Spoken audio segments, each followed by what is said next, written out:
is Senator Moody.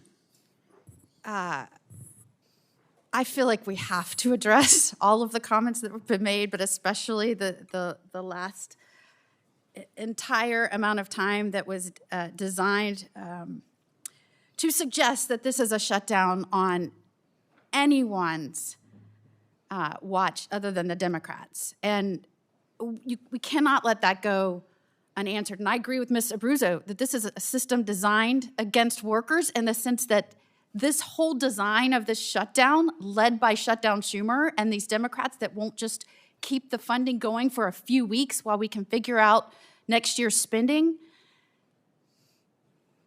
it is their design to blame it on President Trump, to blame it on the Republicans, but it is in fact the Democrats who have decided not to continue funding.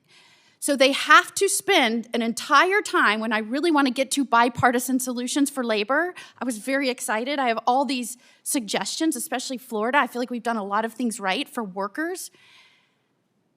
You cannot have somebody sit here and put in front of the American people that the government is shut down because of President Trump or because of the Republicans. It is on the backs of the Democrats, who we've given them time and time again the opportunity to show up and vote yes, let's keep the government open so we can engage in these bipartisan conversations. As someone whose oldest boy is in the Army, as someone who understands that people are facing not getting paychecks, and I think we just heard 5 minutes of comments on this rather than getting to bipartisan solutions on labor, because someone comes from a state where they have a lot of people that are employed by the federal government, and they, by golly, need to blame it on someone else besides the Democrats that are not showing up and voting to open this government.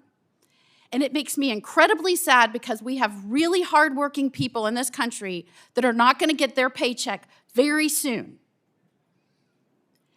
And so I appreciate you letting me indulge in correcting the record, because we are here to do important work. This president, more than any president in my memory, has said, how can we come together in a way that is pro-worker and pro-business, American business, and do right, and focus on how we can maybe tweak our laws to have a better system in place. I'm all about that.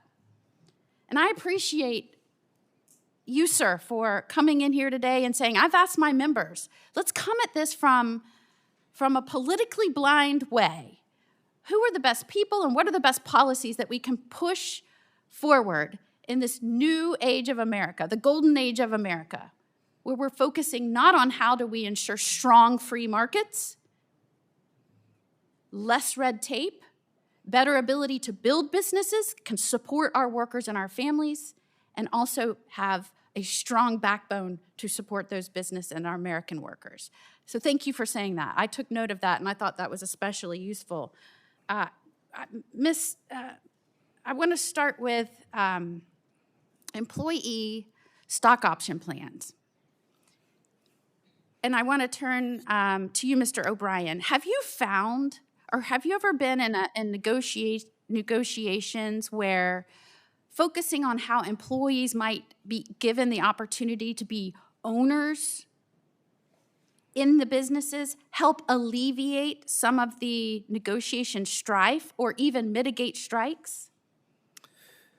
You know, my experience, and there are stockholders in businesses, but that, in my experience, hasn't had an impact one way or the other on what a employee feels because he may be a stock owner of that particular business. Not my experience has been most of my members are always concerned about earning a livable wage, affordable health care, and negotiating pensions that they know that they'll be able to retire on with dignity and respect. My experience also in situations where you have employers that don't want to agree to retirement plans or any type of retirement outside of 401k, my experience has always been when you look at the demographics of a 401k versus a pension, a 401k is usually taking money out of your own pocket, investing in a retirement plan. If you're lucky, an employer may or may not make contributions to match that, but so it's no guarantee. So you haven't seen that be helpful in negotiations? No, I have want not. to turn to you, Ms. Gessler. Have you seen that? And I'm sorry to cut you off. I just want to make sure I have time for this answer. I think at its core, this is a great way to empower workers, and it's a way that recognizes that employees and employers are in business together.